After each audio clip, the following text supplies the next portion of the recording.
Well, let's talk about that Alabama game. I mentioned in the beginning, I believe the last line I saw was Alabama's actually favored in this game.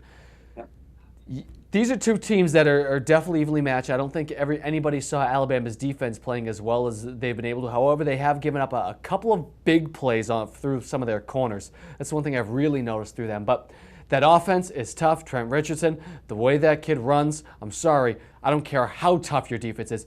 You have to bring him to the ground. And I don't think there's a tougher guy to tackle inside of college football than him. How do you take on this team? I mean, what do they have to do to be successful? I'm hoping that we can maybe catch up with you before the game a little bit closer, but kind of tell me, really, how do you really play this team in order to win?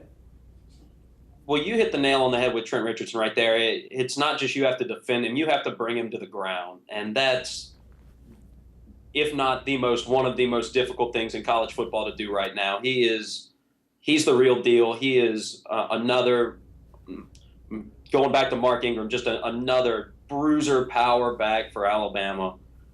And that's really going to be the thing the LSU defense has to show they can do. Everyone knows LSU's defense is fast. Everyone knows they can slow down the Oregons and the West Virginias and the Mississippi States and the teams like that run a spread and try and stretch the field. LSU has the speed that you can't stretch the field on them.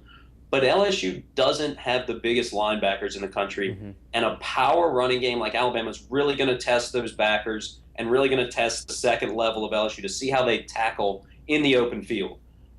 That's going to be the toughest part about attempting to defend Alabama. That being said, Alabama's defense isn't unbeatable either. Like you said, they've shown you can beat them deep in the secondary from time to time. And the key is going to come down to turnovers. Yeah. In the end, both teams are so evenly matched and so good. That game's going to turn into who makes the big mistake at the wrong time and who's able to take advantage of it. If LSU can get a turnover and get a short field and get a late touchdown, or vice versa, I think that's going to end up being your difference in that ball game.